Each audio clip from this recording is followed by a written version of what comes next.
Hello friends, આજે હું share કરીશ તમારી સાથે મીઠી સેવ બનાવવાની રેસીપી। તો અહીં આગળ આપણે ડમરૂ સેવ લઈ લીધી છે આ રીતની। હવે એને આપણે તોડી લેવાની છે, થોડીક તોડી લઈશું આ રીતે।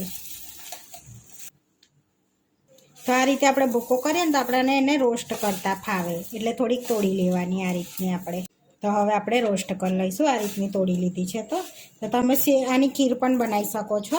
તો આપણે અહીંયા મીઠી સેવ બનાવ્યા છે, તો ખીરનો વિડીયો આગળ શેર કરેલો જ છે મેં અહીંયા। હવે એક પેન લઈ લીધી છે। હવે એની અંદર આપણે ઘી એડ કરીશું। તો 2 ટેબલ સ્પૂન જેટલું આપણે ઘી એડ કરવાનું છે। તો અહીંયા આપણું ઘી ગરમ થઈ ગયું છે। તો પહેલાં આપણે ડ્રાયફ્રૂટ રોસ્ટ કરી લેવાનું। તો કાજુ, બદામ, પિસ્તા ને દ્રાક્ષ લીધી છે, એને આપણે રોસ્ટ કરી લઈશું એકદમ ધીમા તાપે સરસ એવું। તો આપણે એને રોસ્ટ કરીને એડ કરીશું। તો સરસ 2 મિનિટથી 3 મિનિટ સુધી રોસ્ટ કરી લઈશું ધીમા તાપે સરસ એવું। તો 2 થી 3 મિનિટ થઈ ગઈ છે। તો આપણા ડ્રાયફ્રૂટ સરસ રોસ્ટ થઈ ગયા છે। તો હવે આપણે ઘી નિતારીને એને પ્લેટમાં લઈ લઈશું।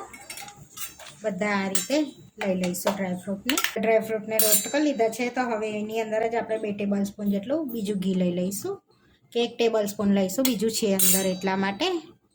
હવે સેવ એડ કરી દઈશું આપણે અને મિક્સ કરી લેવાની છે। તો ધીમા તાપે ગેસને રાખવાનો છે અને આપણે સરસ એવો કલર ચેન્જ થાય ને ત્યાં સુધીને આપણે એને રોસ્ટ કરી લેવાની છે, જ્યાં સુધી કલર ચેન્જ ના થાય ને ત્યાં સુધી। તો તમે આ સેવને દૂધમાં પણ બનાવી શકો છો। તો આપણે એની અંદર થોડુંક પાણી એડ કરવાનું છે, દૂધમાં નથી બનાવવાનું। તો એકદમ આપણી સેવ એકદમ છૂટી છૂટી બનીને રેડી થશે। એને રોસ્ટ કરી લઈએ તો કાચો સ્વાદ ના લાગે। તો આ રીતનો કલર રાખીએ ને તો કાચો સ્વાદ ના લાગે। આમ બ્રાઉન કલર કરી દઈએ ને તો કાચો ના લાગે સ્વાદ। સરસ 3 મિનિટ થઈ ગઈ છે, 3 થી 4 મિનિટ। તો સેવ આપણી સરસ રોસ્ટ થઈ ગઈ છે।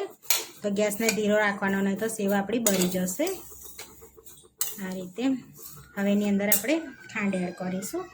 તો અહીં આગળ આપણે ટેસ્ટ પ્રમાણે ખાંડ એડ કરીએ છીએ। થોડોક ઇલાયચી પાવડર એડ કરીશું, 2 ચપટી જેવો, અને મિક્સ કરી લઈશું।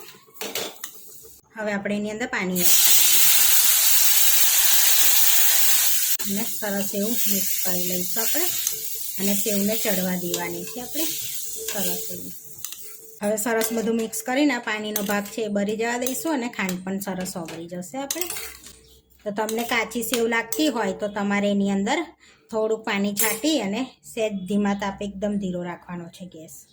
હવે રોસ્ટ કરેલા ડ્રાયફ્રૂટ એડ કરીશું આપણે બધા, અને મિક્સ કરી લઈશું। છતાં ખાંડ ઓગળે એટલે ઢીલી ઢીલી લાગે છે આપણને સેવ। તો સરસ એવી આપણી મીઠી સેવ બનીને રેડી થઈ ગઈ છે, જોઈ શકો છો આ રીતની। હવે આપણે સર્વ કરી લઈશું। તો હવે ગેસને આપણે બંધ કરી લેવાનો છે। તો અહીંયા આપણી મીઠી સેવ બનીને રેડી થઈ ગઈ છે એકદમ પરફેક્ટ રીતે।